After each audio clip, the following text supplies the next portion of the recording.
estás em live, ok? Antes de mais. Sim. Ah, Obrigado pelo aviso. começar já a entrada a pé juntos. Antes de mais, Bernardo, obrigado por teres aceito o convite. Obrigado, eu. És o nosso sétimo convidado e estamos a passar a segunda fase. Este é o último podcast da segunda fase da primeira temporada. A primeira temporada vai ter três fases. Ok. É um prazer e uma honra ter-te aqui. Vamos já Muito começar. obrigado. Deixa-me já agora não só agradecer o convite, em primeiro lugar.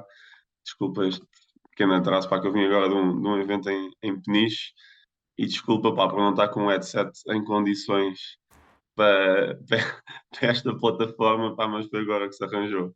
Tranquilo, super tranquilo. O Gaspar fez no iPhone, portanto, está tudo bem. Foi, ok. Correu bem, está no Spotify, qualidade incrível. Portanto, isso não é impedimento de certeza. Olha, a primeira questão, a questão, salvo seja, a primeira coisa que eu gostava que falasses era um bocadinho mais sobre ti. Há duas questões sempre que eu gosto de começar no início, que é quem é que tu és e de onde é que tu vieste, que eu acho que é preciso dar contexto Ok. às pessoas. E a segunda questão é porque a política, o que é que te fez juntar-te à política e sobretudo à iniciativa liberal. Ok. Pá, o meu nome é Bernardo Blanco, tenho 27 anos. Eu nasci em Torres Vedras, eu no fim do distrito de Lisboa, digamos assim. Não propriamente porque a minha família seja de lá, mas parte da minha família paterna é de regiões do Oeste, ali à volta, e depois a minha mãe decidiu vir para Lisboa, e eu para aí com 5 anos, 6 anos vim para Lisboa, por isso lembro-me de muito, muito pouca coisa.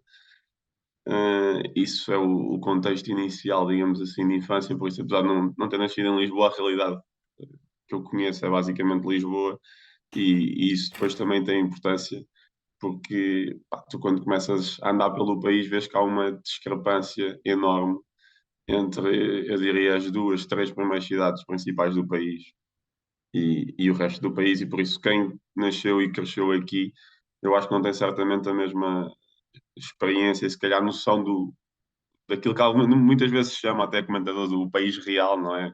Como se os outros sítios, claro que aqui as cidades, Lisboa é o país real, claro, mas eu percebo perfeitamente o que é que estão a dizer e faz todo o sentido. E Portugal tem sido um país muito centralista, infelizmente, e eu, apesar, era esse o meu ponto, de viver aqui há 20 anos, tenho perfeita noção que Portugal é um país demasiado centralista e que demasiadas coisas são decididas aqui em Lisboa. Isso só para dar um contexto inicial. Pá, depois eu tive o privilégio também com o esforço dos meus pais e com a ajuda dos meus avós de poder estudar num colégio musical, que é basicamente um colégio que tem ensino normal académico e ensino musical, tem as duas vertentes, e acho que isso também foi importante na minha vida, apesar de eu gostar muito mais de desporto. Eu queria era ter estudado numa escola que tivesse parte académica e parte desportiva. Infelizmente não foi esse o caso, pá, mas eu fiz imensos desportos e joguei futebol federado pá, aí até aos 16 anos, mais ou menos, acho eu. Aqui no Odivelas Futebol Clube, que entretanto já não existe. Mas fiz vários desportos, pá, e adoro desporto, eu não- sou viciado. Na pandemia fiquei mesmo sem desporto, fiquei mesmo a passar mal, porque preciso mesmo de fazer desporto todas as semanas. Hum, Depois, mais ou menos no secundário, comecei-me a interessar por política sozinho, tipo net, claro que e ouvia muitas vezes também a minha família falar de política, mas comecei-me a interessar. A minha mãe também me foi introduzindo cada vez mais durante a minha adolescência a temas políticos, e eu, pá, pela net, comecei a descobrir mais ou menos aqueles anos 80 em que havia vários partidos liberais e movimentos pelo mundo, em alguns países mesmo que fossem partidos conservadores, que economicamente eram muito liberais, e comecei a investigar sobre isso, sei lá, Ronald Reagan nos Estados Unidos, ou a Thatcher na Inglaterra, ou o Partido Liberal, por exemplo, na Austrália, todo esse movimento dos anos 80, e comecei-me a interessar, e depois a partir daí fui para a parte mais ideológica, e ali no primeiro ano da faculdade, mais ou menos, comecei a conhecer uma pequena bolha que havia de liberais em Portugal e que já existiam há muito mais temas, que era uma pequena bolha que ninguém conhecia, que faziam alguns eventos. Eu comecei-me a juntar, e juntei-me a um instituto que foi criado nessa altura, que era o Instituto MIS, e depois juntei-me aos Estudantes pela Liberdade, que é uma organização mundial que há e que nós depois também trouxemos para Portugal na altura. Aliás, não fui eu que trouxe, foi outro amigo meu, Bernardo Almeida, e depois eu também me juntei. E a iniciativa liberal foi meio que o passo natural seguinte. Começou a haver uma discussão entre muitas pessoas se fazia sentido ou não criar um partido liberal. Porque muitas pessoas, sei lá, pá, umas votavam no PSD, outras não votavam, estavam desiludidas, umas votavam no CDS, se calhar uma ou outra votava no PS, não se reviam totalmente, quer dizer, totalmente é impossível, nem eu acredito 100% naquilo que está no programa da IEL, mas percebes o que eu estou a dizer? De Sim. uma forma muito ampla, em algum partido.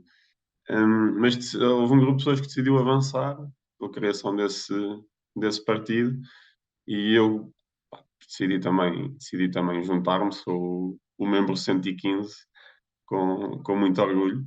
E pronto, foi bastante difícil ao início, todas as pessoas trabalhavam, incluindo eu, e depois davam parte do seu tempo de forma voluntária no fim do dia para fazer crescer o partido. E depois aí ele foi crescendo passo a passo, não é? À medida que entras no Parlamento, quando foi esse primeiro passo em 2019, que é o mais complicado, depois vais cada vez mais tendo mais recursos também para começar a crescer e tem sido assim. E tu quando passaste por isso, tu és relativamente novo, tens 27, não é? Yeah. 27 Sim, eu era anos. sempre o mais novo, era só o pessoal de 40, 50 anos e depois estava um puto de 20 anos, que era eu. Como é que é ser o mais novo nesse meio? Na altura era giro, pá. Eu lembro-me de ir a eventos onde havia sempre tipo um puto que era eu e depois era só pessoal de 40, 50 anos, mas foi giro porque eu conheci imensa gente. Também tive depois o privilégio de fazer. Eu depois, quando estava a trabalhar, decidi. Eu fiz licenciatura em gestão, para dar essa nota. E depois comecei logo a trabalhar porque pá, achei a faculdade um bocado demasiado teórica para o que eu achava que ia Sim. ter. E comecei a trabalhar, mas depois, passado para aí 2 anos, pensei que queria fazer um mestrado que eu gostasse e queria fazer em ciência política. Depois comecei a fazer em pós-laboral e aí também conheci muito mais gente da política e deu meio que para cruzar esses dois mundos. E eu sempre gostei de estar com pessoas mais velhas, pá, porque a verdade é que nós, obviamente, independentemente da idade, temos todas as nossas qualidades e valências, mas à medida que tu também envelheces, vais aprendendo mais, é normal, tens mais anos de vida, tens mais experiência, tens mais anos em que tiveste a aprender, e por isso eu sempre gostei de estar a aprender com elas. E eu acho que também esses anos foram bons por isso, porque apesar de eu ser uma pessoa nova, também consegui ganhar maturidade mais rápido e conhecimentos mais rápido, que se calhar estando só a falar 365 dias por ano com pessoas da minha idade naquela altura não ia conseguir. Yeah. E acho que foi bom e também nunca houve a cena de este é o puto, estás a ver, ou é o jovem. É. Tipo, eles sempre me integraram bem em tudo e no partido nós tentamos fazer um bocado isso, tipo, independentemente da idade. Nós nem sequer temos Jota, por exemplo, nós não temos juventude partidária, mas o que nós fazemos meio que voluntariamente e inconscientemente é pá, este gajo é bom ou não e traz valor para isto ou não, Yeah. independentemente de teres 25 anos ou de teres 50 e mesmo os núcleos espalhados pelo país vamos chamar na direção dos núcleos, não há nada imposto, não há nenhuma regra, mas normalmente há sempre uma pessoa ou duas mais jovens. Porque nós também temos essa noção que só havendo essa diversidade de perfis é que nós também podemos depois perceber melhor as preocupações do eleitorado. Nós, e tu quando falas nesse eleitorado, uma das coisas que muitas vezes, que mais pergunto, uma das maiores questões aqui na live, há sempre duas perguntas que me fazem, que me tiram um bocadinho do sério, mas há sempre duas perguntas que me fazem, que é qual é a tua orientação política, em quem é que tu votas, porque as pessoas antes de ouvirem a opinião querem saber qual é a minha orientação política, não é? Yeah. A segunda questão é, olha, Zé, pá, eu não sei em quem votar, eu nunca votei, grande parte da audiência que acaba por seguir nunca votou, está prestes a votar, ou não sabem quem votar, ou seja, e muita gente ainda tem aquela perspectiva de, pá, eu voto no que os meus pais votarem, depois entra naquele loop clubista, não é? De influência, Yeah, não era isso que eu ia falar. influência de famílias.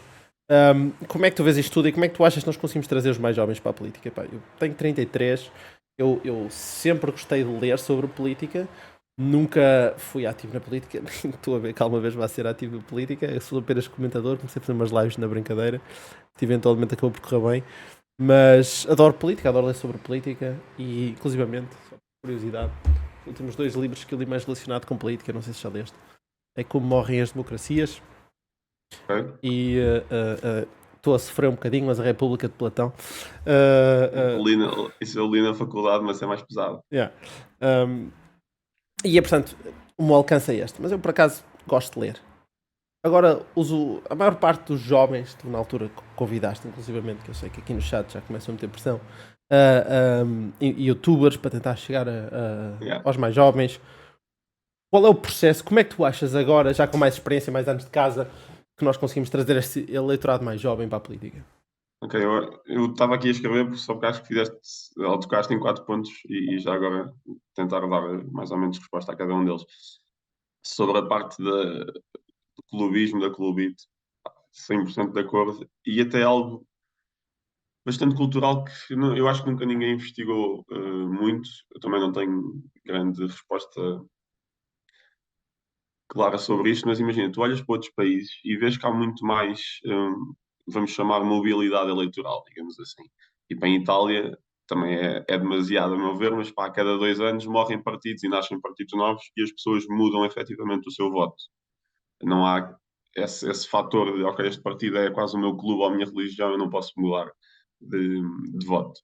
Em Portugal, até 2015, quando o PAN entrou na Assembleia e depois em 2019 a Iniciativa Liberal, o Chega, etc., entraram, praticamente nunca tinha havido nenhum partido novo na Assembleia. Tinha havido o Bloco de Esquerda, mas que não é de facto um partido novo, porque é a junção de 3 partidos que já existiam e que se juntaram, e só tinha havido um caso, realmente. Foi em 91, se não estou em erro, que foi um partido dos reformados que conseguiu pôr um deputado e depois o partido desapareceu. Por isso, de facto, tirando esse caso único, essa excepcionalidade, nunca nenhum partido novo tinha entrado até 2015 na Assembleia. E só isso aí já mostra, vamos dizer, a rigidez do sistema, que também tem os seus entraves institucionais, a que não apareçam novos partidos, mas por outro lado também parece que há uma parte cultural do lado, vamos dizer, da procura do mercado, neste caso dos eleitores, que são muito rígidos. Não sei porquê, não sei se é esta coisa de Portugal do medo e que prefere estar, prefere estar estável naquele pouquinho do que conhece, estás a Sim. ver, do que arriscar em algo que não conhece, não sei. Mas é muito difícil isso. Agora, pá, eu acho que as coisas estão a mudar um bocadinho nos últimos anos. Também eu diria que face ao nível de estagnação em que o país está, eu acho que é muito difícil que não haja uma mudança, a menos que, pronto, que os jovens emigrem todos e aí já não haja mudança possível, porque o país fica só um país de idosos. Mas basicamente para dizer que é algo muito difícil lutar contra essa clubite e nós temos tentado e obviamente que começa, e tem sido essa a nossa aposta, nos mais novos e nos primeiros votos, não é? Ok, se estas pessoas têm 70 anos e votam para essa vida toda e dizem que não vão deixar de votar PS nunca, independentemente do que acontecer, pá, vamos tentar começar pelos mais novos e pelos que estão agora a decidir o seu voto. Isso, só para dar uma nota, tem logo uma desvantagem inicial, que é o país é muito envelhecido, por isso há muito mais pessoas mais velhas do que pessoas mais novas. O que faz com que, num país em que as pessoas mais idosas, no estado atual, segundo as sondagens, tendem a votar bastante mais à esquerda do que as pessoas mais novas, o Partido Socialista está sempre em vantagem. Está sempre em vantagem. E por isso vai aumentando as pensões e vai dando essas coisas aos mais velhos, e os mais novos, sendo menos, e ainda por cima uma parte deles emigrando, tem essa desvantagem em termos de estratégia política, digamos assim. Independentemente disso, essa é a nossa aposta, é mudar isto a longo prazo, e por isso também temos de interessar ou tentar mostrar, cativar os jovens para a política, que nem sempre é fácil, e eu também percebo porquê. E muitas vezes eu vou a alguns aqueles debates de deputados e não sei quem e perguntam o que é que se pode fazer para trazer as pessoas para a política. E toda a gente tem sempre uns discursos redondos.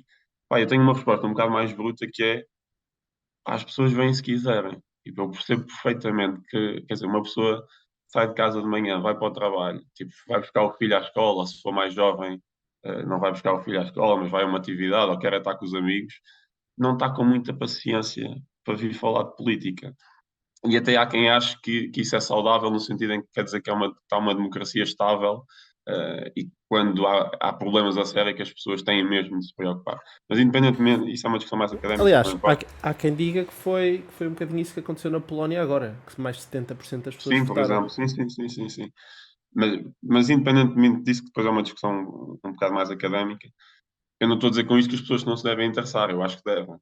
Eu estou só a dizer é que não há propriamente uma solução mágica Sim. de, olha, interrompam lá a vossa vida e agora venham falar de política. Claro que, a meu ver, e isto sempre foi aquilo que eu acreditei, eu gosto muito de decidir sobre a minha vida. E não só não gosto, como odeio mesmo que os outros decidam sobre a minha vida. E por isso sempre foi um bocadinho o meu ímpeto. Não ter os outros a decidir sobre a minha vida, que obviamente não é fácil, mas pelo menos tentar lutar por aquilo que eu acredito, para que os outros não decidam por mim. E esse sempre foi o ímpeto. E nós, desde o início, pá, tentámos com uma abordagem um bocadinho mais irreverente na comunicação, tentar ir por aí, né? Tentar, seja nas redes sociais, seja nos cartazes, a fazer coisas um bocado mais disruptivas ou com humor, que tivesse uma estética mais século XXI e mais Sim. moderna, mais nós do tempo. Há muitas vezes, ao início, utilizávamos memes e fazíamos comparações em cartazes meio que a ridicularizar e meio sátira, para usar esse tipo de comunicação, pá, para trazer as pessoas para a política, porque ninguém tem paciência para estar a ouvir um discurso de 20 minutos que alguém está a dizer no plenário da Assembleia da República. Yeah. E por isso, esse sempre foi um bocadinho em termos de comunicação isso. A cena do YouTube, eu, primeiro, sou um consumidor de YouTube. Pá, e na altura, isto nem foi uma ideia imediata. Isto foi quando eu ainda não era deputado. Eu fui 2 anos assessor do João Coutinho Figueiredo, na Assembleia. E o Tiago Paiva tinha um podcast e ele tinha convidado o João para ir lá, à altura da campanha. Pá, só que depois, em campanha, é mil e um eventos e mil e um convites, e o João disse: pá, eu vou para o. Dissemos que o João ia para o ano. Na altura até tinha sido eu a falar disso com a assistente do Tiago na altura. Depois, pá, aí passado um ano e tal, já depois de nós termos eleito os 8 deputados, onde eu também fui eleito, depois eu tinha falado com a assistente dele e tinha dito, epá, bora fazer, mas já não com podcast, vamos fazer essa rúbrica de um dia como não sei o quê. E fizemos 2 vídeos depois, um com o Tiago e um com o Windel, exatamente com esse objetivo de pá, mostrar às pessoas mais novas como é que a Assembleia funciona. Que eu acho que ninguém sabe, nem as pessoas mais velhas, quer tu chegas ali à rua, ninguém faz ideia como é que a Assembleia funciona, o básico. Primeiro que o processo legislativo é um bocadinho complicado, mas o básico, já para dar uma explicação rápida, há o plenário, aquelas questões que vocês veem na televisão mais gerais, e depois há 14 comissões, uma para cada tema: saúde, economia, defesa, segurança social, etc. Pá, eu achei que aquilo era uma boa ideia, saíram esses 2 vídeos. Pá, os 2 vídeos só tinham, nos primeiros 4 dias, comentários positivos. E toda a gente a dizer: pá, olha, não sabia nada disso, como é que isto funcionava, foi ótimo, etc. Lá, lá. O vídeo do Windows nem nunca teve problema nenhum, nem depois ninguém falou disso, porque não havia nenhuma asneira no vídeo, né? Nenhum problema.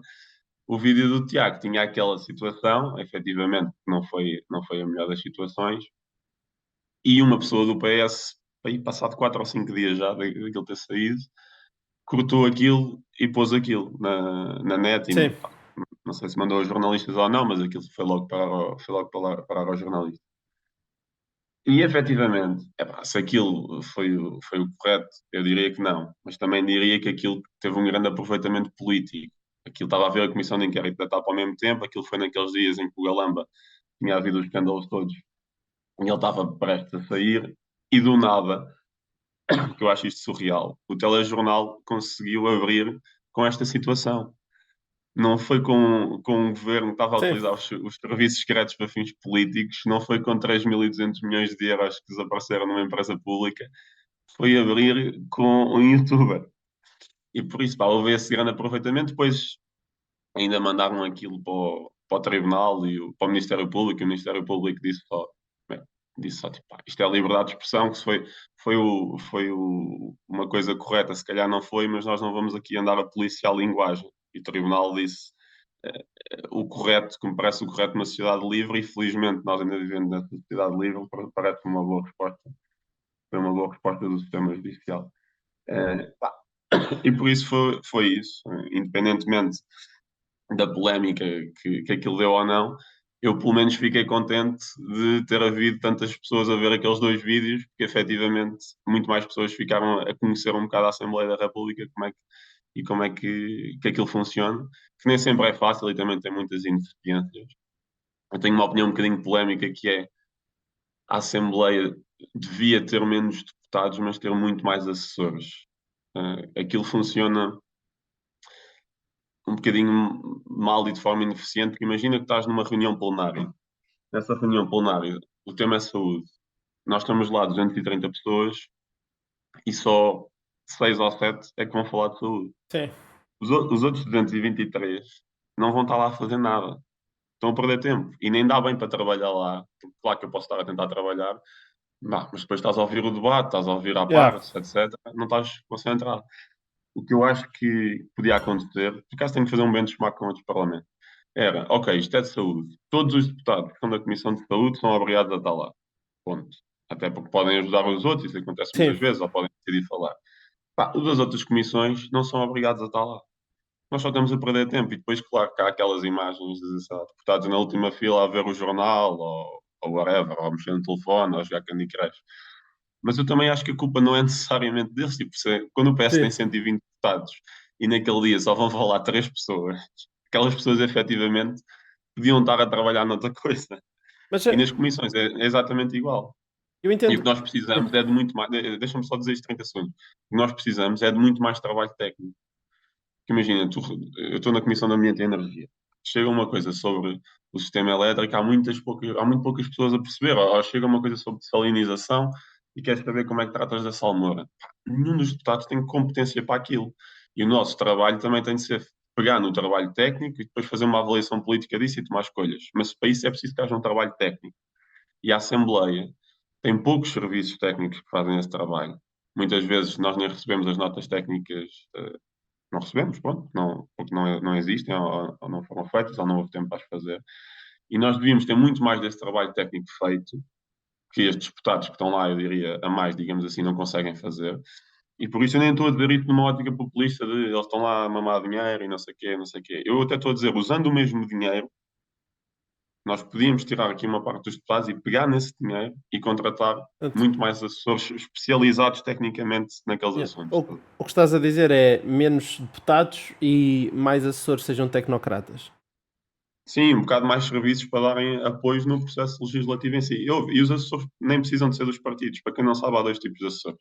Há os assessores dos partidos, os partidos escolhem e contratam, e depois há assessores da Assembleia, que trabalham para os serviços da Assembleia e que apoiam todos os deputados e as comissões ao mesmo tempo. E eu nem estou a dizer assessores de partidos, eu, por mim, zero, fica tudo igual, os partidos não têm mais dinheiro para assessores. Podem ser assessores da Assembleia, trabalham para a Sim. Assembleia e depois toda a gente tem acesso àquele conhecimento. Estás a ver? Porque hoje o que estamos a fazer é que há lá muitas pessoas pá, que durante o dia não estão a fazer quase nada. Mas também não é culpa delas, porque elas não têm incentivo nem oportunidade. E mais valia estarem lá os assessores a fazer trabalho técnico especializado que pudesse ser aproveitado para haver melhor legislação. Para depois não É. estamos a legislar sobre coisas que não conhecemos. Mas agora responde-me esta questão. E é uma questão mesmo leiga, só ou seja. Que é, eu quando vejo os debates na Assembleia, eu estou a ver debates onde a grande parte dos deputados estão apenas a mandar bitites uns para os outros e eu chego a dizer eu é que sou a oposição e ela a dizer não é bem assim e o PSD faz assim com os braços e o Bloco de Esquerda diz e a Palestina e o PCP está ali, não é? E o PS e está o António Costa a rir-se. E eu fico sempre naquela, mas eles estão a discutir exatamente o que é que está a acontecer Yeah. aqui.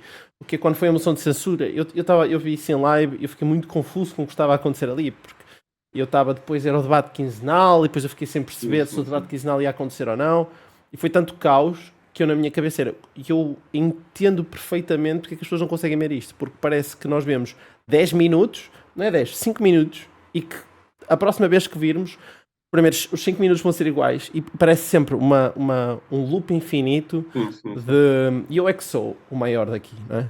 O Presidente da Junta. E tu falaste em que toca-se na saúde e debate-se questões da saúde. O que é que se debate exatamente nas questões da saúde? Porque eu ouço muita gente a tirar à cara os problemas da saúde, mas Continua a haver poucas propostas em cima da mesa. Já, Ah, já, já agora deixa-me só dar um contexto que é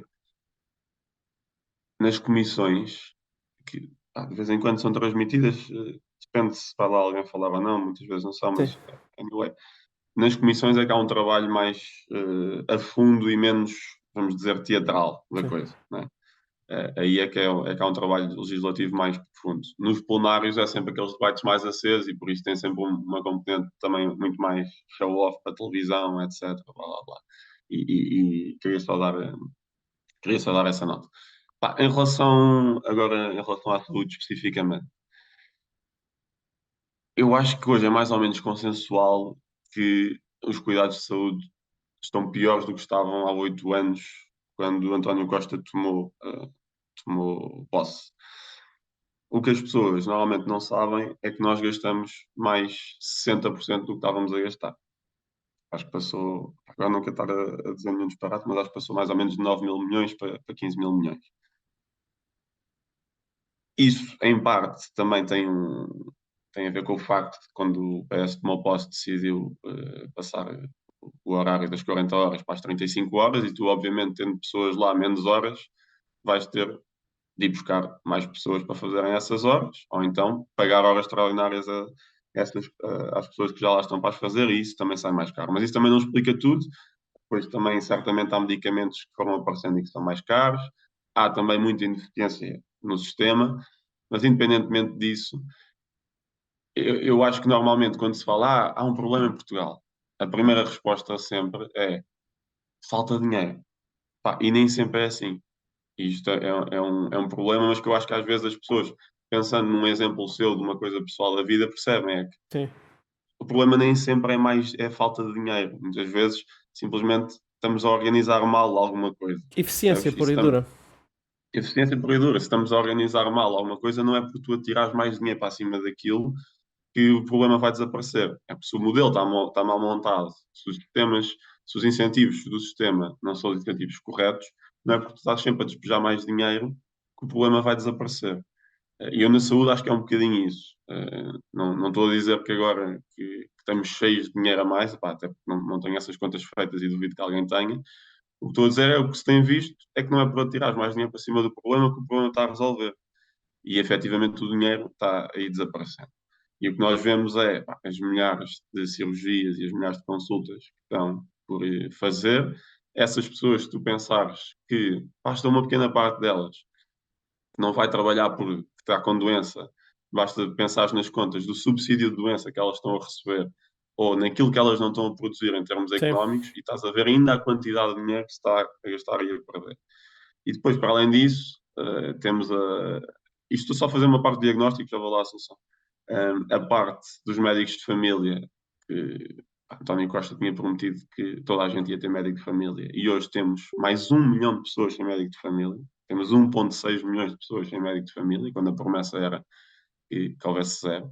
E por isso, pá, a situação aí Sim. está gravíssima. Centros de saúde, literalmente vão pessoas às 4 da manhã do primeiro dia do mês. Não é para ir ter uma consulta, é para ir buscar uma senha. Tipo, temos pessoas idosas que vão de madrugada para um centro de saúde para ir buscar uma senha e há pessoas que vão lá buscar senhas para depois vender senhas. Tipo, Sim. nós temos um mini mercado de senhas. É isto o nível surreal em que estamos. Nós apresentámos uma proposta de lei de bases da saúde, que é a lei mais importante da saúde, e nós propusemos agora há um mês um modelo totalmente diferente daquele que nós temos hoje em dia, e consiste basicamente no seguinte, tentando simplificar. Podemos entender o sistema de saúde como sendo um grande sistema que tem três setores, digamos assim. Tem o sistema público, que é o SNS, tem os privados e depois tem o setor social. Hoje em dia o que acontece é que tu pagas impostos e depois podes usar o SNS. E depois, se quiseres, conseguires poupar dinheiro, podes comprar um seguro de saúde privado para ir aos hospitais privados. O que nós achamos é que, com os impostos que tu pagas, tu devias poder escolher se queres ir ao hospital público ou se queres ir ao hospital privado. Tu pagas esses impostos, o Estado, com esse dinheiro, tanto pode pagar ao hospital público como pode pagar ao hospital privado para te atender. Consoante aquilo que seja mais conveniente para ti, pode ser, por exemplo, uma coisa de distância, não é? Que tu vives ao lado de um hospital público, dá-te mais jeito de ir a esse, ou eu vivo aqui mesmo ao lado de um privado, dá mais jeito de mim para esse, como pode ser uma coisa de especialidade. O público tem esta especialidade aqui, ou tens o IPO, por exemplo, que é um caso óbvio, e por isso dá-te jeito de ir aqui, ou este privado é muito bom nesta especialidade, sei lá, de Sim, oftalmologia, e por isso vamos aqui a ir. E o que nós achamos é que há uma parte mínima que o Estado deve sempre garantir, de rede de emergência médica, os INEMs, etc. E depois há esta parte onde cada pessoa deve ser livre de escolher qual é que é o subsistema a que quer aderir. Esta parte é um bocadinho mais complicada, mas imagina, não sei se sabes o que é a ADSE, sei, que perfeitamente. os funcionários públicos podem Os meus descontar pais uma parte do foram, seu. os meus pais foram os dois professores, então eu tive a DSE Pronto, até começar a trabalhar. exatamente. Sim. Pronto, e o nosso sistema é basicamente um sistema em que há, vamos dizer, várias ADSEs. Pronto. Há uma ADSE, vamos dizer, um subsistema público. E para quem não sabe, a ADSE é um subsistema em que o Estado faz um acordo com vários privados e tu, fazendo neste caso, faz uma contribuição salarial, mas que no nosso sistema não é esse o caso, mas só para exemplificar, Sim. e depois podias ir a vários privados que tivessem acordo com a ADSE. Mas também há outros subsistemas, pá, agora não quero estar a fazer publicidade a ninguém, mas sei lá, a Advanced Care, a Medis, a Sim. Multicare. Pronto. O que nós achamos é que esses vários subsistemas, onde se inclui o público, deveriam ter uma parte mínima contratualizada com o Estado que todos tivessem, como os exemplos que eu dei há bocado, IPOs, etc. E tudo o resto seria a opção deles contratar ou não os outros hospitais privados e públicos. E tu, todos os anos, tinhas de escolher o teu subsistema. Sim. Podia ser a ADSE, que neste caso é público, como podia ser, mais uma vez, não querendo fazer publicidade, não Sim, estão a pagar multicare. para isso, mas a Multicare, ou a Advanced Care, ou outra Sim. coisa deste género, de uma seguradora qualquer. E todos os anos escolhias um desses, e obviamente que isto hoje, há muita gente que, felizmente, tem posses para já fazer isso, mas isso não é o caso da maioria dos portugueses. E eu acho que isso até é um bocadinho triste. Quando nós, o que estamos a dizer é que quem tem dinheiro pode escolher ir ao privado. Quem não tem dinheiro está condenado às listas de espera. Yeah. Eu acho que não é, quando nós pusemos o direito à saúde na Constituição, não era bem isso que queríamos. E Sim. paradoxalmente, não é? Ao não reformar o sistema, o que o PS tem feito é que há cada vez mais pessoas a poupar para conseguir comprar um seguro de saúde privado. Hoje em dia, já 40% dos portugueses têm um seguro de saúde. 40%. Foi um Sim. aumento brutal. Um aumento brutal a comparar se tu vês os números de há 15 ou 20 anos. E por isso, as pessoas estão a pagar impostos para ter o seu direito à saúde assegurado, mas como acham que isso não chega, estão a fazer esforços financeiros para comprar um seguro de saúde privado para poder ir aos Sim. hospitais privados. Estão a pagar duplamente pela saúde. Nós temos falado muito aqui no setor da saúde e um dos pontos que tocam é e o público ao privado. Falaste no público, falaste no privado e o público ao privado Certo? que o PS tanto Não, mas eliminou assim, nos últimos anos. Porque nós claro, estamos a falar de uma questão de força. eficiência. Sim, eu tenho uma empresa, tenho 33 anos, trabalho há 10 anos. Já tive empresas, umas com sucesso, outras com menos. Estou, Faz parte. sim, pago ordenados a pessoas, sempre estive no lado corporate. Um, a minha questão é, eu olho para a gestão pública e fico sempre, não confio muito na gestão pública. A partir do momento que eu não confio na gestão pública, para mim, parecia público ou privado, ou na gestão fosse privada, teoricamente poderia funcionar. E funcionou em vários hospitais que funcionavam super bem, passou para uma gestão pública e foi completamente desastroso. Qual é a tua opinião aqui? Mas já deixa-me só dizer uma coisa que isto às vezes também é um mito que se constrói, que é os liberais não são sempre a favor da gestão privada. A grande diferença é, a gestão pública pode ser boa, pode ser má, a gestão privada pode ser boa, pode ser má. Qual é que é a grande diferença? É que a gestão privada, primeiro, está em concorrência. E logo o facto de estar em concorrência faz com que haja incentivos a melhorar, incentivos à eficiência, etc. E o outro grande pilar é que as pessoas na gestão privada são responsabilizadas, ou quer pelos seus ganhos ou pelas suas perdas, exatamente como tu disseste. Se eu tenho uma empresa minha e tenho uma gestão muito má, a empresa vai falir. Sim, No caso, se eu for um gestor público muito mau, o que acontece é que o Estado vai buscar mais dinheiro ao bolso das pessoas. E por isso esses dois pilares são muito importantes. É que na gestão privada não é sempre boa, obviamente, mas está em concorrência, o que faz com que, se uma não for boa, tu possas dizer vocês são maus, eu vou para a outra. E as pessoas são efetivamente responsabilizadas pelos seus resultados, tendo ganhos ou perdas. Isso no lado público não acontece. Claro que eu diria que há alguns setores básicos onde tem de haver uma gestão pública, por exemplo, não haver oferta do lado privado ou não haver concorrência. No caso da saúde, aquilo que tu falaste foi as parcerias público-privadas, foi uma coisa meio termo que se criou, que foi o Partido Socialista, e bem, há uns 20 e tal anos, começou a lançar essas parcerias público-privadas porque tinha pessoas na altura que não eram ideologicamente cegas, vou dizer assim, e começaram a estudar e perceberam, ok, isto pode fazer sentido. E lançaram as parcerias público-privadas. Infelizmente, passados 20 anos, nós temos agora estas pessoas e tivemos a Marta Temido, que era completamente à esquerda, e decidiu terminar com elas. Quando, assim, as parcerias público-privadas não são boas por ter lá a palavra privado, são boas por produzirem bons resultados e do modo como são elaboradas. As parcerias público-privadas na rodoviárias foram um desastre, pá, Foram. porque aquilo Sim. era, espero que ninguém me vá processar por dizer isto, mas era criminoso. Aquilo estava mal feito desde o início, Sim. desde a raiz, aquilo era para beneficiar, isto é uma pessoa tem de ter sempre cuidado com as palavras, mas era para beneficiar algumas pessoas. As PPPs da saúde, desde a sua base, estavam bem feitas. Foi alguém, quem as elaborou sempre e os concursos foram feitos, foram bem realizados. E todos os estudos que havia, inclusive do próprio Tribunal de Contas, diziam que as PPPs tinham resultados iguais ou melhores em termos de cuidados de saúde e custavam menos. Por isso não havia nenhum motivo, sem ser ideológico, para acabar com elas. Sim. Por isso o que se fez foi dizer às populações de Loures, de Vila Franca de Xira, de Braga, Yeah. que pá, eu, porque tenho esta ideologia cega que só gosto da gestão pública, vou-vos tirar estes hospitais que estão a prestar bons cuidados por menos e vou acabar com eles. E o que temos agora são piores resultados.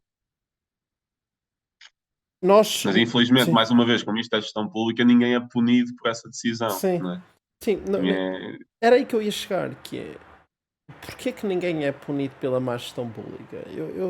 Não há mecanismos, e claro que nós não, podemos todos dizer que o mecanismo é os votos de 4 em 4 anos, não é é? isso. É isso. Mas tirando isso, não há mecanismo, não devia haver Não, algo mais radical como tem que se cumprir determinadas métricas ou. tu tens uma coisa que é a gestão danosa, não é? Mas isso, gestão danosa, é quando há mesmo algo de ilícito, digamos assim.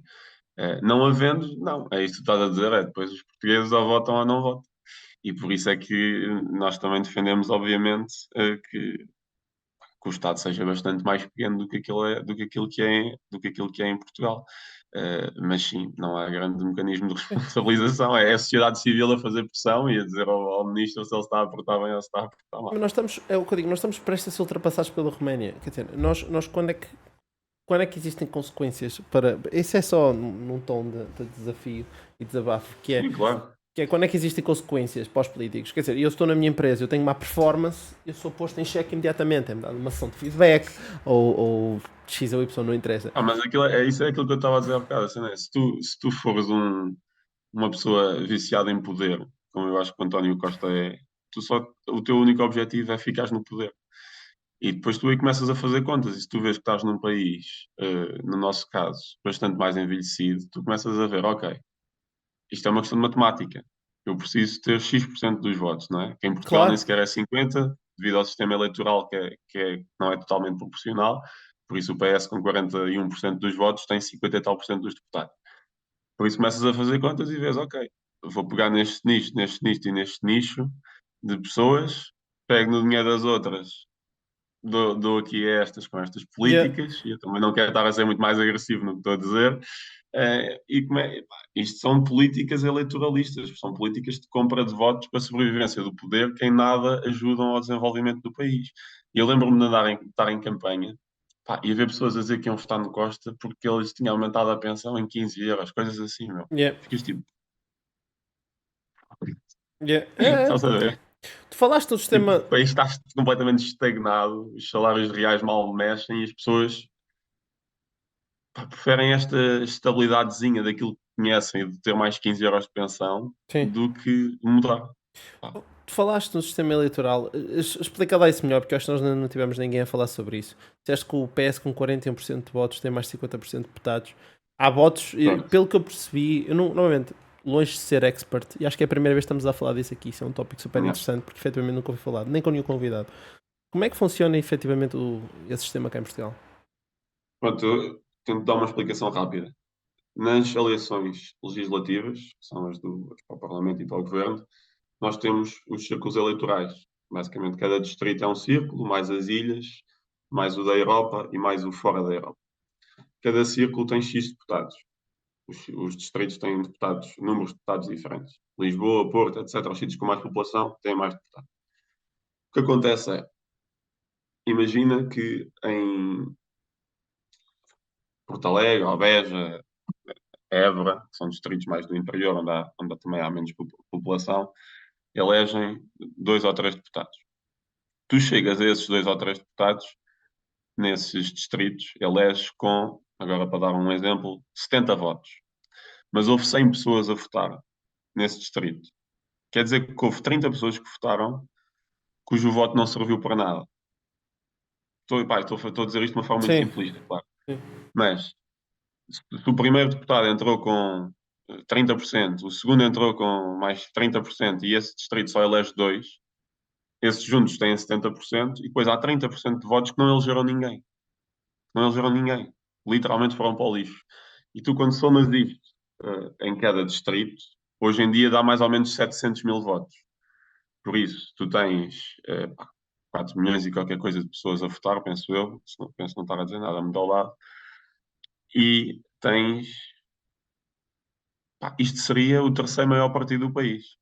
Né? Os votos que vão para o lixo, agora Sim. que estou mais ou menos a pensar, são o terceiro maior partido do país. Estes votos não contam para nada.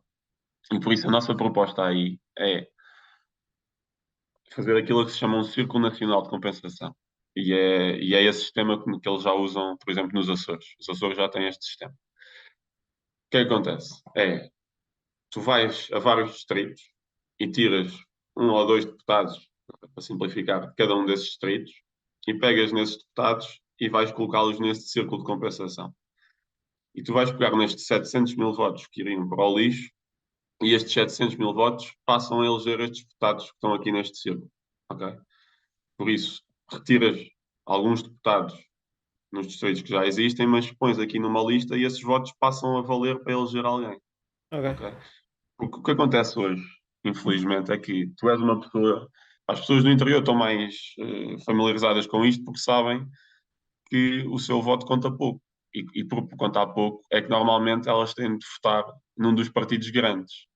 Porque tu, se a IEL tiver 5% em, sei lá, Évora ou Beja, não vai eleger ninguém. Porque o primeiro deputado em Lisboa entra com 2%, mas o primeiro deputado em Beja ou em Évora entra com 20% ou uma coisa assim. Por isso, essas pessoas, o incentivo que têm em termos estáticos é votar num dos dois grandes. Sim. Por isso, as pessoas no interior muitas vezes não votam no partido que querem. Elas são obrigadas pelo incentivo do sistema atual a eleger alguém a votar num dos partidos grandes, senão o voto delas vai para o lixo, basicamente. As pessoas todas que votaram em Elo, em Évora ou em Beja, foi de forma simbólica e para dar apoio. Aquele voto é praticamente impossível de eleger alguém nosso. Se, havendo este círculo, essas pessoas votassem em nós, estariam a votar, depois poderia haver a oportunidade de ir buscar um deputado a este círculo. E o voto já passa a valer para alguma coisa. Isto também não é a coisa mais simples de explicar, mas eu acho que deu para Sim. entender mais ou menos. Também, se vocês quiserem, nós para aí há 2 semanas lançámos o projeto e pusemos uns quadros muito simples nas redes sociais. Basta ir ao Instagram, mandarem para aí 2 semanas para trás e dá para ver. E estão lá os resultados, tipo os resultados de hoje e os resultados que seriam com esta proposta. E tu vês que o Parlamento muda. Sim. O Parlamento muda porque PS e PSDs iam perder alguns deputados. E depois há outra coisa, só para acabar, que é aquilo que eu estava a dizer, que é a forma de cálculo não é uma proporcionalidade total. O que acontece é que, à medida, o método que nós temos é o método DONT. À medida que tu começas a ir elegendo deputados, começa a ficar mais rápido. Isto é, tu cada vez precisas de menos votos para o novo deputado que está a entrar. E isso o que faz é com que tu não precises de 50% dos votos, para dar Sim, este exemplo, para ter 50% dos sim, deputados. Tu, com 41% dos votos, tens 50 e qualquer coisa por cento dos deputados. E isso também beneficia desproporcionalmente os dois partidos maiores, obviamente. Né? E a mim, pá, até me parece um bocadinho, não vou dizer obviamente antidemocrático, há vários métodos eleitorais, mas é um bocadinho injusto um voto valer uma coisa num determinado nível e o voto depois já valer outra noutro nível. E haver deputados que precisam de muitos menos votos para entrar, digamos assim. Um partido tem maioria absoluta no Parlamento sem ter tido maioria dos votos. sim. Tem 40% dos votos e tem 120 deputados em 230. Só devido ao método de cálculo. Se fosse proporcional, o PS não tinha maioria absoluta agora. Existem, Percebes o que eu estou a dizer? existem perspectivas para mudar isso? Não sei, o PS e o PSD já defenderam várias vezes nos programas eleitorais que se tinha, por exemplo, de ir para uma lógica mais de círculo de compensação nacional. Mas depois nunca apresentaram nada porque eles na prática sabem que isso os vai prejudicar, digamos assim. Quer dizer, não é prejudicar, é sair da situação de injustiça atual em que estamos Sim. a nível de sistema eleitoral. Mas como eles vão perder deputados, põem isso no programa eleitoral, mas depois nunca fazem. Nós agora, depois do orçamento, durante o orçamento, não há mais processo parlamentar a acontecer, é só orçamento. Mas quando o orçamento acabar, a primeira medida que nós temos para agendar é exatamente esta, do sistema eleitoral. E depois aí vamos ver, mas eu, sendo muito honesto, não tenho grandes esperanças, porque já sei que uma coisa é o que está nos documentos, outra coisa depois é quando chega a hora da verdade Sim. mudar as coisas. E se vocês pegassem no que o PS escreveu exatamente no plano eleitoral sobre isso e colassem, eles votavam contra na mesma?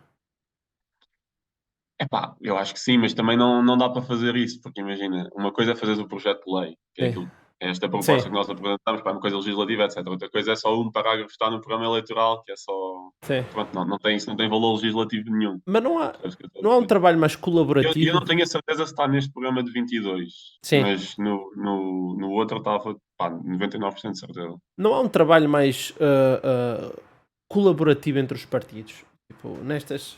Eles não se juntam de Imagina, partidos diferentes e dizem, ora bem, vamos cá ver que ideias é cá na mesa. E alguém diz, e uma pessoa do bloco sim. diz para alguém daí, boa ideia. E alguém do bloco diz Epá, de para. vez em quando, imagina, onde isso acontece é nas comissões. Imagina que eu pus um projeto sobre, sei lá, segurança rodoviária. Pronto. Sim, Para dar um exemplo de uma coisa que pode ser mais ou menos consensual. E houve outro partido que também pôs uma coisa igual ou parecida. Se os projetos forem aprovados na primeira fase, que é a generalidade, eles vão para a especialidade, que é as comissões. E sim, aí os partidos podem se juntar e fundir propostas. sim. E depois podem chegar a um texto final e esse texto final vai a uma votação final global novamente do Parlamento. Mas isso não é muito comum de acontecer, sobretudo quando tu estás num ambiente de maioria absoluta, né? Onde tens um partido que consegue decidir tudo e chumbar tudo, ou aprovar as coisas dele sem qualquer dificuldade. Não é muito fácil chegar a trabalhar nesses consensos, porque é um ambiente de maioria absoluta. Em que. Eles de vez em quando deixam uma coisa ou outra passar, mas Sim. é mais para dizer que estão a deixar coisas passar, não é? Mas nunca é nada muito, muito relevante. Diz-me, em que comissões é que estás? Eu estou em assuntos europeus e ambiente e energia, Ok, das 14. Pá, depois o que acontece é que, imagina, nós somos 8. O presidente normalmente não tem comissões, porque depois tem muitas atividades políticas e partidárias. Por isso, na prática, somos 7. O que dá duas comissões para cada deputado, no nosso caso. No caso, sei lá, de um PS, é o oposto, é uma comissão para 15 deputados, ou uma coisa assim. No nosso caso, é duas comissões para um deputado. Claro que depois nos plenários nós somos obrigados a falar de muito mais coisas, não é? sim. Porque é impossível. Pá, e eu agora consigo fazer uma lista de 100 temas, não é? Da vida em sociedade. E por isso, eu não falo só de assuntos europeus, nem só de ambiente e energia, porque nós somos só 8 e por isso temos de falar dos outros temas também. Apesar de não ser a nossa especialidade em comissão, depois no plenário nós ajudamos todos uns aos outros e falamos de várias coisas. Ambiente e energia está na moda, porque há muitos, muita gente a ser Não, agora, pintada agora de verde, não é? não, eu acho que agora é uma boa altura. Epá, eu no fim do ano passado, nós começámos a montar um documento que era meio que a tentar dar uma visão liberal para o ambiente e para a energia.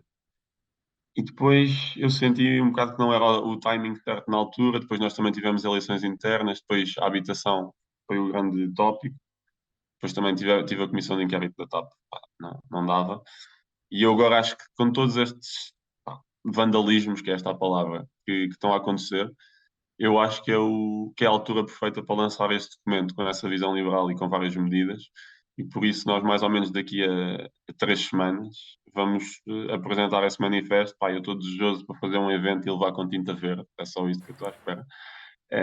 E eu acho que é uma boa altura para explicar que uma pessoa pode dizer, ok, há alterações climáticas, ok, vamos dar-lhes uma resposta com soluções, com inovação, com tecnologia e não com radicalismos proibicionistas de pá, proibir aviões e cancelar voos e proibir pessoas de comer carne e pá, mandar tinta a ministros, que isso, primeiro, em nada vai dar resposta ao problema, segundo, só tem exatamente o sentido contrário, que é as pessoas estão na sua vida e pensam, porra, agora estou a levar com estes malucos por causa disto.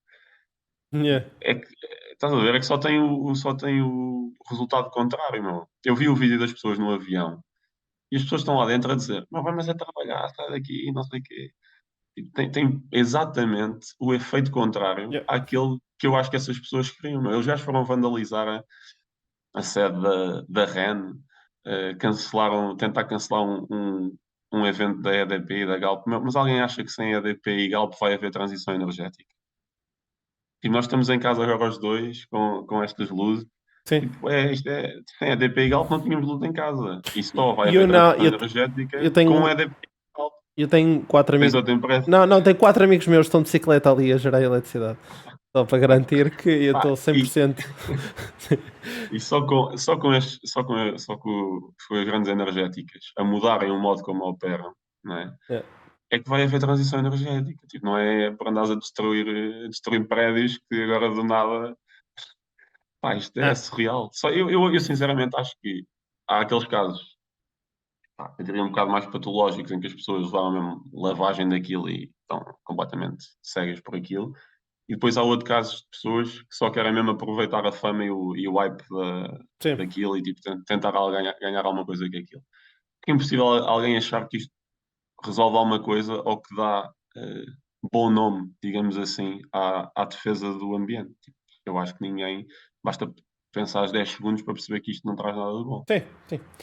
E 100% de acordo, mas olhando se nós conseguimos cavar um bocadinho o que é que eles querem na realidade, a causa não deixa de ser minimamente nobre. É isto que eu estava a dizer há pouco tempo. A causa não deixa de ser minimamente nobre, não é? O que eles querem é garantir que daí a 20, 30 Sim, anos nós o problema, conseguimos o grande respirar. problema disto é.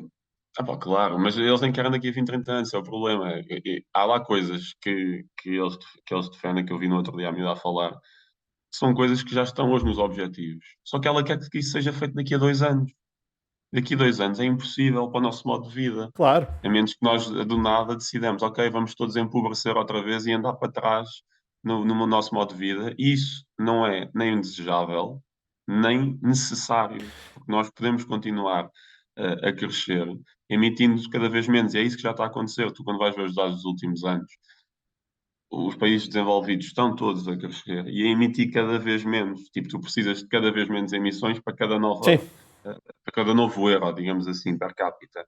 E o que vai acontecer com as tecnologias que nós cada vez vamos tendo é que tu vais chegar ao decoupling absoluto, onde tu consegues capturar até mais do que aquilo que emites. Primeiro vais emitir cada vez menos e depois porque sim, vais começar a ter cada vez mais formas de capturar carbono.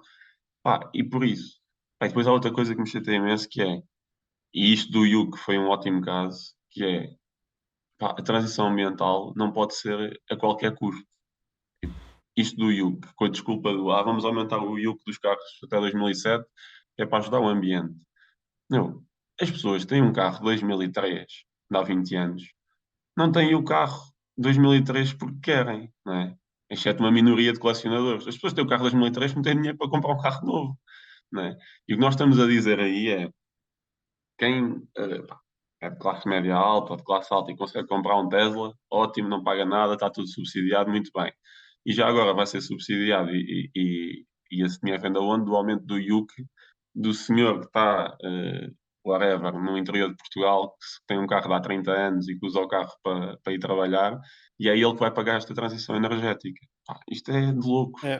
Tipo, a transição energética tem de ser feita e é cara e precisa de investimento privado cada vez maior. Não precisa de estarmos aí às pessoas mais pobres, tirar-lhes dinheiro que elas efetivamente, sobretudo em Portugal, não têm. Tipo, ninguém tem um carro de há 20 e tal anos porque quer. Né? Eu li há pouco tempo que quem sofre mais com a transição energética é a classe média. As medidas são todas mais para eles. E eu estava a ver, sobre o Yuke, ainda não falei muito. Eu tenho sempre as minhas lives semanais, ainda não falei muito, se bem que o chat não parava de falar sobre isso. Porque eu estava à espera de perceber exatamente qual era o impacto. Porque eu não sabia se ia subir de 40 euros para 60. Não, há casos em que sobe de 40 para 400 euros. Em coisas Não, completamente por acaso. surreais. Portanto, eu que é definitivamente um caso destes. Agora, só para tocar um bocadinho no caso da TAP, não é? Tiveste essa comissão, tiveste em todo lado, o spotlight estava em ti, estiveste mesmo muito bem. Grande parte dos comentadores da esquerda à direita elogiaram o teu trabalho lá. Agora, de uma perspectiva mais intimista, como é que foi estar nessa comissão na realidade? Do tipo, quando eles eu tinha uma questão que era quando vocês acabavam todos a comissão, primeiro vamos brincar um bocadinho com a situação, que é quando acabavam todos a situação, vocês iam jantar todos juntos, naqueles intervalos, iam todos cá para fora dizer, é pá, não devias ter dito isso. Às vezes. Ou vocês isolam-se nos grupinhos. Como é que isso funciona? Há dinâmica cá fora, tipo, André Ventura vai fumar. Vocês cruzam-se e dizem, ah pá, não devias ter. Como é que isso funciona?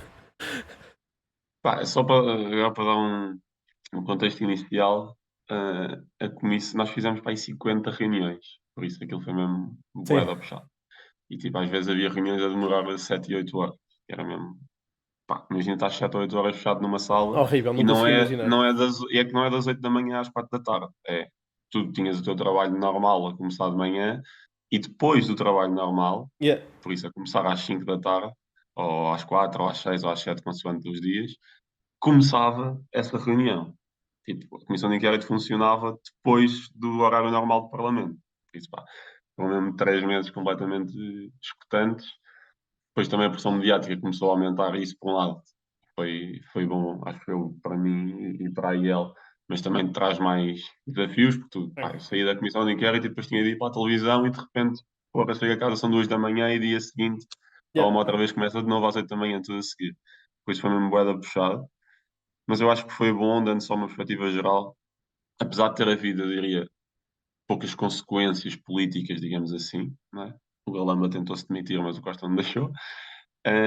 Pelo menos a informação veio cá para fora.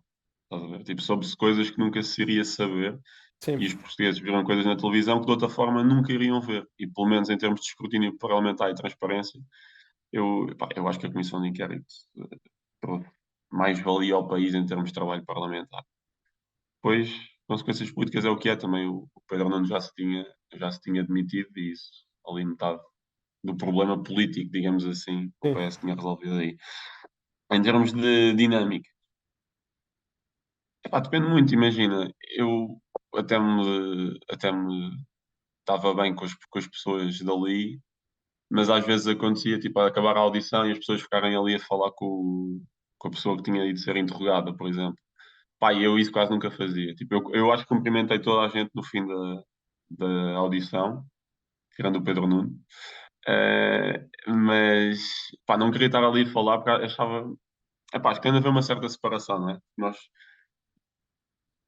estamos ali a interrogar as pessoas, acho que até para nosso próprio. Isto agora não tem nada a ver com política, mas isto era um bocado uma Claro. mindset.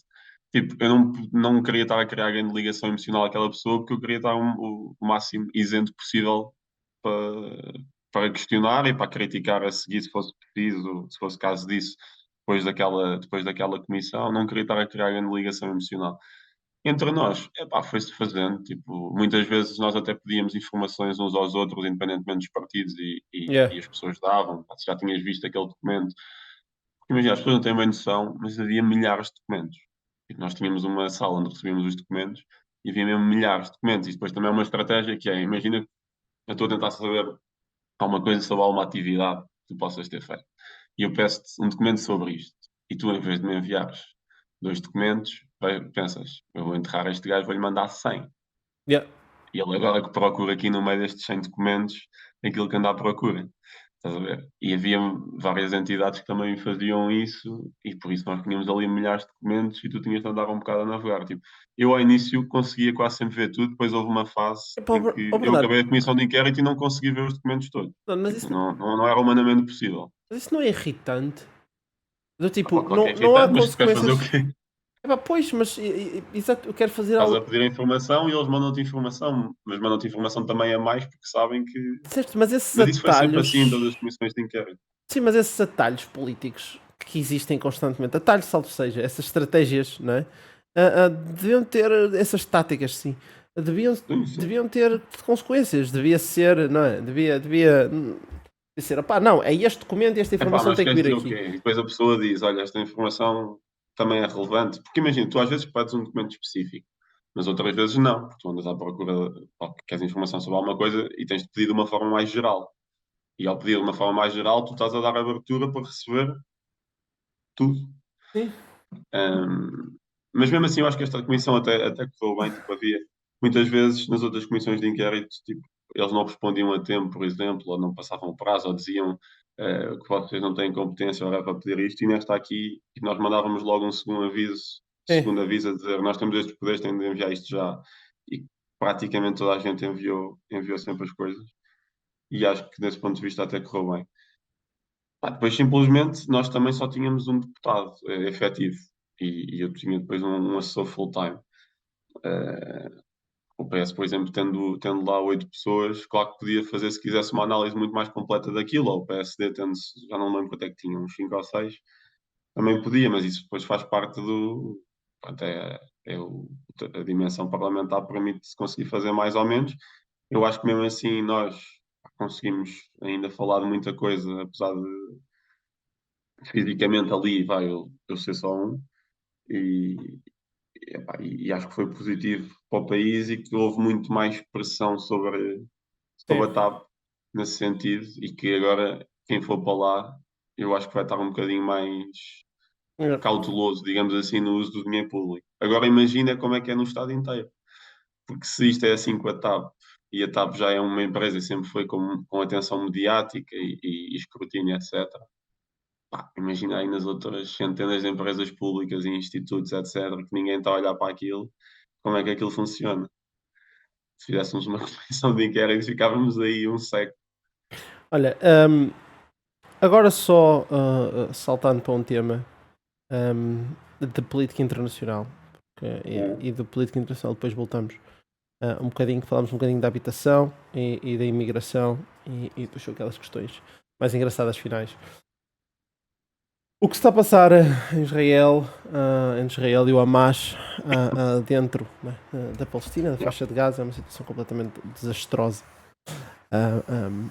e que está a levar a consequências quando alguém dá uma opinião sobre isto, quase, não é? Vemos agora o Yeah. CEO da Web Summit que se demitiu, não sei se viste, demitiu-se por causa de um tweet, o que me assusta porque Ele não se demitiu por causa do Twitter, ele sim, demitiu-se porque uma série de pessoas disseram que já não iam ao evento sim, a e Google, a Amazon, por aí fora. sim, Ah, ah, o- não te vou perguntar especificamente sobre o conflito, porque acho, a minha opinião é que é demasiado complexo, não é? Acho que ninguém deve tomar partido e acho que só daí a muitos anos é que vamos ver as reais consequências disto. Ah, mas olha que isto está a passar uma moto muito, mesmo aqui ao lado. Ahm, não worries. qual é, qual é a tua perspectiva sobre estas consequências de alguém dar uma opinião? Olhar um bocadinho também para o Twitter, olhar um bocadinho para as coisas, para como é que o mundo funciona agora. E como é que tu, que és um deputado e vice-presidente de um partido novo, que quer crescer Yeah. e que cada vez tem mais, pelo que eu noto no meu chat por aí fora, cada vez mais adeptos mais jovens, como é que tu navegas estas águas? Tens medo de ser cancelado? Como é que isto funciona? Olha, o que eu fiz em primeiro lugar foi apagar o Facebook, porque pá, sei lá, tive 15 anos no Facebook, 15 anos, não, acho que entrei em 2008 ou uma coisa assim, mas à vontade, 12 ou 13 anos a escrever todas as semanas no Facebook, por isso eu devo ter muita merda escrita no Facebook, estás a ver? E por isso eu, quando fui eleito deputado, passado uns meses, pensei, meu, tipo, eu não faço ideia o que é que está ali escrito, estás a ver? E claro que aquilo não me representa, e nós todos sabemos que aquilo que escrevemos há 15 anos independentemente do que for, porque eu nem me lembro o que é que escrevi lá, todas as semanas escrevia coisas, Sim, aquela opinião era aquela opinião da altura, não é? E por isso não é por eu com 15 anos ter escrito alguma coisa que isso significa alguma coisa sobre mim em 2023. Mas a questão é que nós sabemos que o mundo não funciona assim, não é? E que basta um print de um post qualquer de 2012 a dizer uma barbaridade qualquer, que é, obviamente, não só é possível, como é certo. Eu tenho escrito várias barbaridades, pá, que basta um print e pronto. Então, olha, paga o Facebook. E mesmo assim, espero que não esteja ninguém que me odeie ouvir isto. Deve haver aí, pá, sei lá, ou no Twitter ou no LinkedIn, deve ter ainda algumas barbaridades escritas. E por isso é cada vez mais difícil. Epá, e nem é só isso, é no mundo de redes sociais. A quantidade de conteúdo que nós hoje produzimos, não é? Porque imagina, sei lá, imagina que agora vou jantar contigo e depois vamos sair e por acaso bebemos uns copos a mais e fazemos uma estupidez qualquer e alguém filma. No dia a seguir nós estamos os dois, obviamente, na boa, e aquilo foi só uma noite estúpida e sim, aquilo não representou nada, mas se houver um vídeo e esse vídeo for partilhado por alguém, pá, isso depois coloca em causa pá, a tua carreira, o teu trabalho, a tua imagem pública, digamos assim.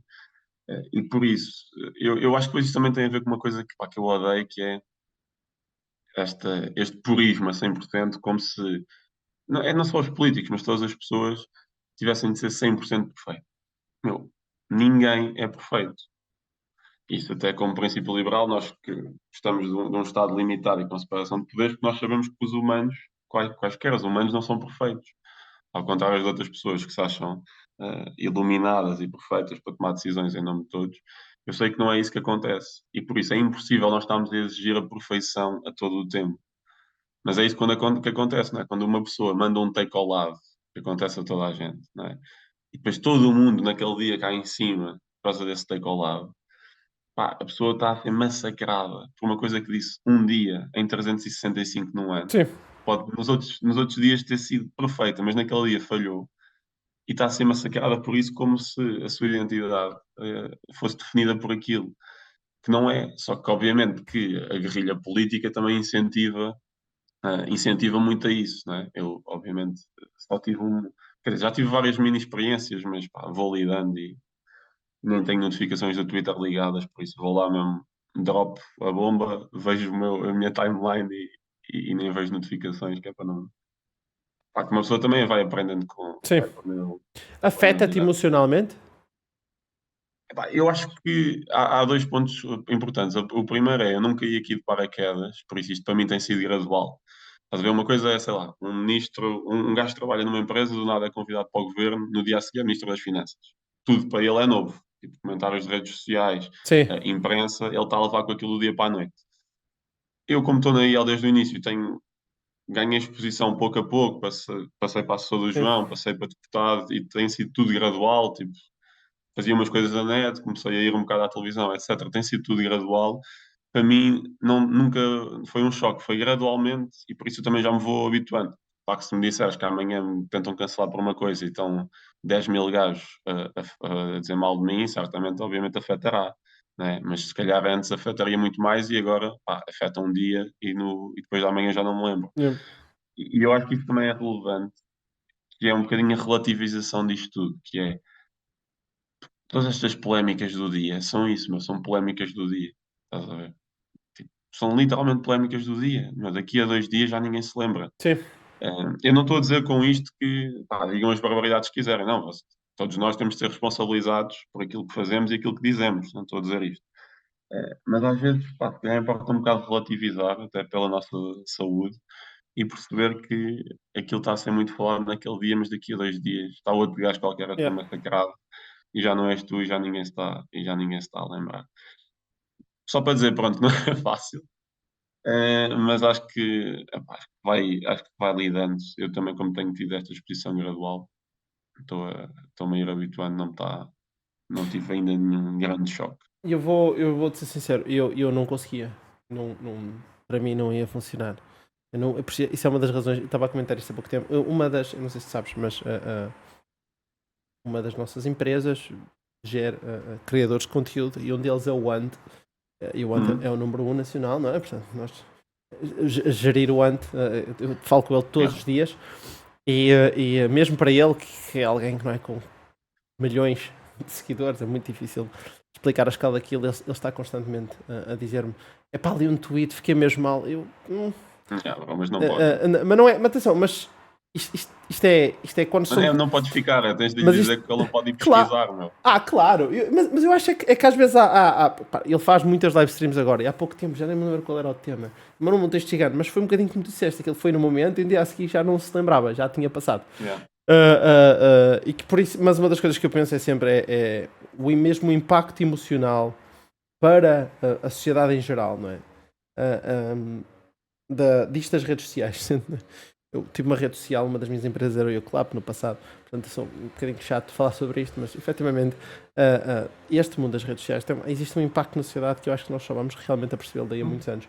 Mas também acho, pelo que eu percebo, quanto mais awareness existe, mais as pessoas, e principalmente estava agora ainda a ver um bocadinho de energia no chat e toda a gente dizia: não, ele tem razão, eu não sou definido porque eu escrevi em 2012, como o Kevin Hart, qualquer coisa do género, que foi despedido lá dos Oscars. Foi quando foi a cena dos Oscars.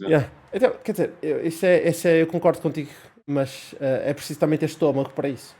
Isso Claro, pá, e uma cena final, é preciso ter estômago, claro, mas era isso que eu estava a dizer. Eu acho que também a exposição faz-te ganhar esse estômago. E uma coisa final que eu ia dizer, que agora estava só à procura para ver se encontrava, que não me estou a lembrar bem, mas que era o Boris, quando saiu de primeiro-ministro do Reino Unido, o gajo, pá, eu acho que tenho quase certeza que foi no discurso final, mas daqui a bocado já encontrei e digo-te. Ele manda lá uma linha a meio, a dar uns conselhos para o sucessor, se não estou em erro, e ele lá a meio diz: não governem de acordo com as tendências do Twitter. Uma coisa assim, estás a ver? Porque é verdade, o Twitter é uma bolha muito politizada. E isso, por um lado, é bom, como o Musk diz, as notícias saem no Twitter e no dia a seguir estão nos jornais. Tu no Twitter, é verdade, há muita informação que aparece lá logo e tu tens vários especialistas a falar daquilo seguido das pessoas certas. E aquilo, há muita informação especializada que tu podes ver ali, pá, e eu leio as notícias, quer as dos órgãos de comunicação normais, quer as outras, vejo tudo praticamente no Twitter. Mas depois isso também faz com que aquilo seja uma bolha de pá, jornalistas, políticos, técnicos mais especialistas, pessoas que gostam de política, e o país não é bem isso. Não é? E por isso, por um lado, sim, aquilo é importante até para perceberes o jogo mediático, do que é que se vai falar nas notícias, etc. Por outro lado, há sempre que ter em consideração que o país, no seu todo, não é aquilo. E que aquilo é uma minoria de pessoas, pá, para o bem e para o mal. Há coisas boas e há coisas más, mas eu acho que pelo menos ter isso em consideração é bom, para não se ficar às vezes preso nisso, pá, seja nas críticas, seja nos elogios, no que for. Aquilo é uma pequena bolha de pessoas e bastante politizadas. Vamos saltar agora para a habitação, que é um dos que é muito jovens. Miguel Gosta Matos deixou na semana passada, há 2 semanas, que gostava que o Estado assumisse. Atenção, eu vou-te ser sincero, a minha entrevista com o Miguel Gosta Matos, eu gostei, eu gostei dela, acho que ele é uma pessoa super interessante, mas esta medida ficou-me na cabeça, porque eu pensei se efetivamente uma coisa destas acontecesse em Portugal, acho que aí o PS ia ter maioria absoluta outra vez, que era, portanto, a medida seria algo como o Estado ter a capacidade de assumir o empréstimo, não é um empréstimo ao banco, mas a entrada ao banco, ou seja, existirem empréstimos para a construção de casa de 100%, até porque teoricamente a dívida ao banco. Opa, eu acho que idealmente até podia ser tudo grátis no mundo, não é? O problema é como é que essas coisas são produzidas e quem é que as paga. Mas eu também estou a favor de paz no mundo, de coisas boas e contra coisas más. Pá, eu sou sempre a favor de coisas boas e contra as coisas más. Estou de 100% de acordo.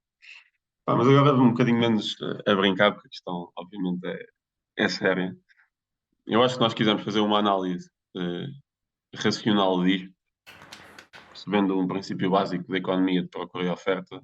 Se o preço está a aumentar de um produto, só há, em princípio, duas hipóteses no mercado normal. Ou a procura está a subir muito, ou a oferta está a descer muito. Em Portugal, dá-se a situação de a meu ver, nas últimas décadas, a procura até ter aumentado por vários fatores. Olha, um fator até que muitas vezes as pessoas nem falam, mas que eu acho que é bastante relevante, que é, tu hoje tens um tipo de família completamente diferente. Tu antes, há algumas décadas, tinhas uma mãe, um pai, agora sem qualquer, sem não estar aqui com questões de casamento entre sexo do mesmo sexo, não é essa a questão, é, tinhas duas pessoas e filhos. Tu, a partir de uma certa altura, começaste a ter muita gente em que está a mãe numa casa, o pai noutra, e os filhos ou estão com um deles ou vão variando. Passaste a precisar de duas casas para uma família. Eu e a minha namorada temos ambos os pais separados. Quer dizer que são quatro casas, mas agora nós vivemos sozinhos, mas antes disso eram quatro casas. Isso, antigamente, há umas décadas, eram duas. E eu, quer dizer, olho para o meu grupo de amigos, os pais estão quase todos separados. Só aí, na alteração do perfil demográfico, digamos assim, já houve um aumento da procura por esses fatores. Pá, depois há outras coisas do género. Nós, obviamente, podemos ser, e eu acho que devemos ser, um país aberto a migrantes, mas também temos de ter em consideração que, ao virem mais pessoas, também vêm à procura de casa, porque as pessoas não dormem na rua, não é? E por isso, se nós precisamos de imigrantes com a segurança social, etc., e vêm, e agora entraram no último ano 150 mil brasileiros, ou o que é que foi, essas pessoas não dormem na rua, também precisam de casa, e isso também aumenta a procura desse lado. Depois nós temos um problema muito grave, que eu falei muito rapidamente no início, que é o país é altamente centralizado. E por isso as pessoas vivem todas no mesmo sítio, praticamente. Eu agora vim de Peniche do evento e vim com um amigo meu, membro da IEL, que é de Bragança. Ele é de Bragança, mas ele vive e trabalha em Lisboa. Não é? Pronto, Bragança é um caso um bocadinho extremo, mas não é preciso ir tanto. Há muitas pessoas de distritos que não são tão do interior e que vêm para Lisboa ou para o Porto, pronto, então, para as duas áreas metropolitanas principais. E depois tu tens o resto do país vazio. Tipo, o resto do país está vazio. Tu pegas em poucas dezenas de conselhos dos 300 conselhos e tens aí a grande maioria da população. Por isso, como um país altamente centralizado, onde toda a gente está a viver no mesmo sítio, claro que isso causa mais procura nesse sítio. Depois também há outro problema, só para acabar o lado da procura, que é os transportes públicos são uma miséria em Portugal. Né? Se os transportes públicos fossem muito melhores, se calhar alguém podia viver mais na periferia da cidade e apanhava o comboio e em 25 minutos estava cá. Como isso não acontece e a pessoa, se viver, olha como eu vivi em Torres Vedras e demorava, sei lá, 40 minutos de carro ou 45, mais depois voltar mais 45, a minha mãe ainda decidiu, pá, vamos para Lisboa. Pronto. Isso é o lado da procura. Depois o lado da oferta. Pá, a oferta caiu brutalmente. E quando tu olhas para a última década, a comparar com a décadas anteriores, não há casas novas, não há casas novas. Isso pode ter vários fatores. Eu acho que há um fator que também não é muito falado, que é as PMEs de construção antes tinham acesso a crédito muito mais fácil e depois também daquela crise os bancos apertaram por motivos óbvios, Sim. óbvios a dificuldade ao crédito, isso também dificultou a questão. E depois é aquilo que nós temos falado muito, que é tu hoje para construir uma casa, mais ou menos 40% do custo final são impostos, tens IVA a 23%, se fores aqui a Espanha ao lado, não é isso que acontece. Tens os IMIs, tens IMTs, tens imposto de selo, não, e no final estás a pagar por um produto que é um bem essencial, tu precisas de um sítio para viver, e 40% daquele preço final são impostos. Isso faz com que para as promotoras hoje em dia só compense realmente produzir habitação de luxo. Esse é que é um grande problema. Que é, com esta carga fiscal, só começa a haver uma margem realmente interessante para os projetos, para a habitação de luxo. E por isso, uma das medidas que nós temos defendido e que o governo até fez basicamente a mesma coisa para o IVA dos bens essenciais é descer o IVA da construção, mas até pode ser numa ótica meio acordada em que aquele preço reflete efetivamente no preço e Sim. depois só uma pequena parte é que vai para a margem. Estás a ver? Depois há outro fator que é o Estado tem dezenas e dezenas de milhares de imóveis vazios pelo país, nem sabe quantos são, nem sabe quantos é que estão. Tem uma plataforma que diz que são tipo 6 ou 7 mil, depois vais aos registros da autoridade tributária e a AT já diz que o Estado tem tipo 70 mil imóveis vazios. Pá, Agora começa a pensar na quantidade de prédios que estão aí nas cidades e que tu estás a passar e que são imóveis do Estado que estão ao abandono. Sim, E depois falam de. Tem o PRR para vir construir habitação pública, numa altura em que as matérias-primas estão caríssimas para construção.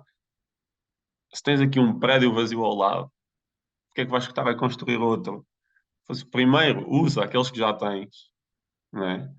Há uns que se calhar não podem ser aproveitados por outros motivos, não interessa, mas certamente haverá muitos destas dezenas de milhares que podem ser. Primeiro vais usar estes, em vez de estás a construir agora quando estamos no pico do custo de matérias-primas. Mas pronto, pá, sim. isto sou Mas eu a pensar no mínimo de eficiência, mas é o que é. isto não passa por dar mais também autonomia às autarquias? Epá, sim, claro, imagina, desculpa, eu por mim.